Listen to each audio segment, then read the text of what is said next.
Okay guys, welcome back to the channel. So let's talk about Ghost of Yotei and how, from my point of view, these guys have done some amazing work on the game. I want to talk specifically about the actual open world, because the open world in this game, honestly, I believe is very well thought out. Why? I mean, that's the question, why? Because it's not a checklist anymore. It's not a checklist. You just don't go around the world trying to find places because it's on the map. You tick it off and you go to the next place, almost like a robot. No, you have to find places by yourself, by speaking to people, by obviously fighting against other ronins and other stuff, against criminals. And then these people will give you like hints on the oni, the kitsune, or the other adventures. So there's like kind of three types of main adventure categories, right? When you select this and you choose that, then it would guide you to a certain location and where you can unlock effectively new weapons or new upgrades, new skills. And then with that, as you can see here, you kind of build your legend and story. So it's more about the more you explore, the more you go around the world, the more you visit places, you're going to basically be able to discover more stuff to do. And that's really good because Assassin's Creed Shadows, for example, I played Shadows, I have like 36 hours right now clocked in, and honestly at this point it's just a checklist. Like I just go around, I go to the location marker, I complete it. It just feels very boring and random, and I'm sorry, repetitive, to be honest. But this one, when you go there, is different because it's more organic, and that's the point. The scout system in Shadows is just annoying, to be honest. It just inflates artificially the gameplay, whereas in this one, you go around the world, you find the enemies, you fight against them, you interrogate them, they give you a clue, you go to a location, and then it activates that adventure. So it just so much more unique. Like it feels like you are the one discovering the world, whereas with the Assassin's Creed kind of method, which was the original one with the checklist, and then the scout one in Shadows, they were just boring. Like honestly, they were boring, right? So in this one, they're going full on Elden Ring. If you ever played Elden Ring, let me tell you, Elden Ring is basically the same, pretty much, right? You go around, you explore, you find locations, you talk to people, they give you then some quests, but it doesn't really tell you exactly, go here, do that in this exact location. And it's more like you have to explore by yourself and like find clues, and then you discover the place, which again, it's really cool because with this, you kind of like feel like you are, when you're discovering something. I mean, just look at this. I mean, this is amazing. Like the graphics here and like the environment is just awesome, really awesome. So yeah, honestly, adventure wise, exploration wise, I believe they hit it on the head. Like it's just so good, and it just looks great. I mean, we can look from the reactions of the people. Like literally we have here 112,000 people say they're happy, 6,000 people they're not. Please don't kill my horse. Can't wait to see the new Dosho. Get revenge while having lo-fi playing in the background is a different level. So they changed the stone stance, water stance, and wind stance to selecting different weapons suited for the enemy. That's nice. Different weapons work best for different enemies. Dual swords on lethal for the full game. Well, you can try that, but you're gonna suffer quite massively. Absolutely love the fact that Ghost of Tsushima felt like a piece of art. Great to see that this focus has continued, which is really good. What I have here. So they changed the stone stance. Yeah, we have that. If you kill my horse or wolf, I'll riot.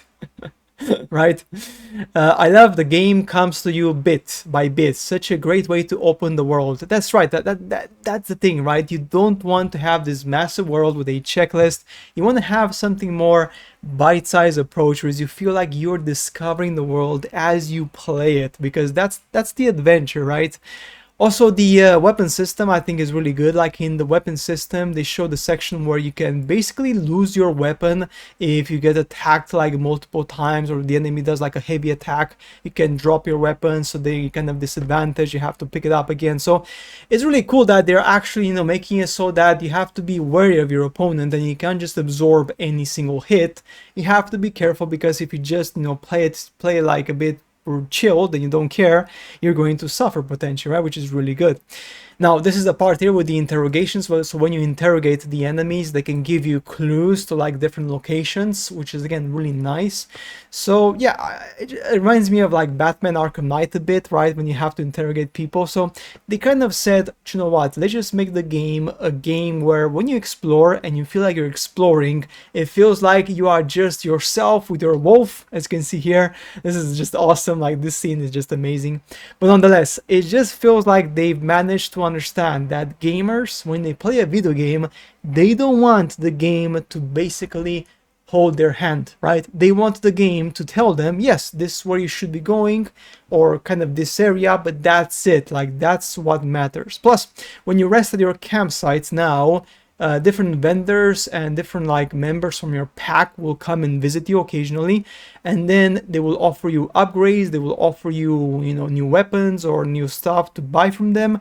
So again, it's really good because that kind of enhances the exploration a bit, and it kind of like feels you like it's organic, so you don't have to like teleport back to the city or to whatever and then buy from them and teleport back again. It's just a waste of time. So I think again, this is really good. So yeah, honestly, like the gameplay, guys, looks really amazing. I believe that this game is going to be quite a success, like the atmosphere as well. I mean, I'm pretty happy. The only part that I'm just a bit disappointed is Atsu, the main character. She seems very, very stoic and very like pissed off all the time. So I do hope that we'll see some facets of her which are not like just the same old, same old. So a bit more like, I know, like a lively character. So hopefully that's going to be the case, right? You don't want to have a pissed off character for like 50 hours, right? That nobody wants that. But I do hope that that's not going to be the case, and in the game, as she explores and finds different places and stuff, she will kind of change her attitude and whatnot, right? So yeah, guys, that's it for today's video on this one. Honestly, I believe that we are in for a treat. I honestly believe that from what I've seen so far, the game looks really good. Like, the game has lots of stuff. It has kept the core, like, of the essence of gameplay, which is kind of like very similar to Tsushima. Instead of the stances, you have the different weapon types, which is kind of the same thing, right? Just a bit more flashy, right? Because you have different weapons. And in terms of the aesthetic and the ambience and the music, it's very, very good. Like, it's the same, it's following the same pattern.